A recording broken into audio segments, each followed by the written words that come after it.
खरं तर भारतीय जनता पार्टीचा कार्यकर्ता हा निवडणुकीसाठी सदैव तयार असतो। नुकत्याच झालेल्या म्हणजे वर्षभरापूर्वीच झालेल्या लोकसभा असतील, विधानसभा असतील, यामध्ये आमची बूथपर्यंतची यंत्रणा तयार आहे आणि प्रभागशः जर आपण विचार केला तर 122 प्रभागाची रचना कायम राहील असं आत्ता दिसतंय। त्याप्रमाणे प्रत्येक प्रभागामध्ये आमच्याकडे अनेक जण इच्छुक असं चित्र आहे। त्यामुळे मला वाटतं की भारतीय जनता पार्टीची तयारी ही खूप पुढे गेलेली आहे। नाही, यंदाची परिस्थिती फार मागच्यापेक्षा खूप चांगली आहे, कारण आम्ही मुळात नाराज 100+ दिलेला आहे। त्यामुळे आम्हाला अपेक्षा आहे की 100+ हे भारतीय जनता पार्टीच्या कमळाच्या तिकिटावर उमेदवार निवडून येतील आणि त्याची तयारी आमची पूर्ण चालू आहे। त्यामुळे बाहेरच्या का आतले हा विषय नाही आहे। भाजपच्या कार्यशैलीवर, मोदीजींच्या नेतृत्वावर आणि देवेंद्रजींच्या एकंदरीतच राज्यकारभारावर समाधानी असलेले अनेक कार्यकर्ते आहेत आणि ते कमळाच्या तिकिटावर निवडणूक लढवू इच्छितात।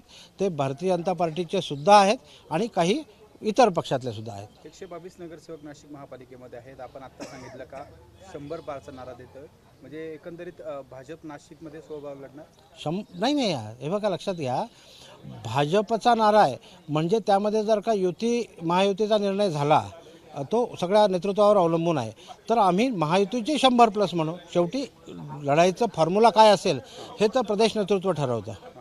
आमचं काम आहे की उमेदवार हा महायुतीचा किंवा भाजपचा हा असलाच पाहिजे, त्याला निवडून आणणं हे कार्यकर्त्यांचं काम आहे। भाजपची स्वबळाची पण तयारी आहेत का?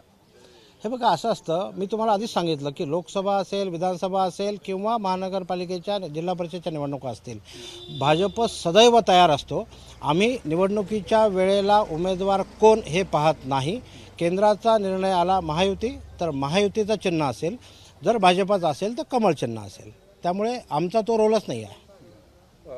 बऱ्याच ठिकाणी अशा चर्चा आहेत का महायुती देखील होणार नाही किंवा स्वबळावर काही पक्ष लढतील, युतीमधले सर्वाधिक जास्त जे इच्छुकांची संख्या ती महायुतीकडे सगळ्यात जास्त आहे। त्यामुळे आलेल्या परिस्थितीवर काय निर्णय होऊ शकतो?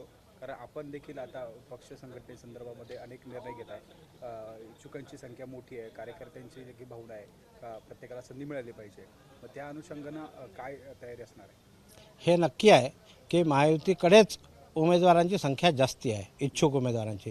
हे काय आहे तर महायुतीवर जनतेचा विश्वास आहे। त्यामुळे राजकीय कार्यकर्त्याला प्रत्येकाला असं वाटतं की मी त्या महासभेत गेलो पाहिजे, मी लोकप्रतिनिधी झालो पाहिजे। इच्छा वाईट नाही, इच्छा अगदी योग्य आहे, त्याचा सन्मान केला पाहिजे। परंतु केंद्रीय नेतृत्व, राज्याचं नेतृत्व जे निर्णय घेईल त्याच्या पाठीशी भाजपचा कार्यकर्ता हा नेहमी प्रामाणिकपणे असतो। एबीपी माझा, उघडा डोळे बघा नीट।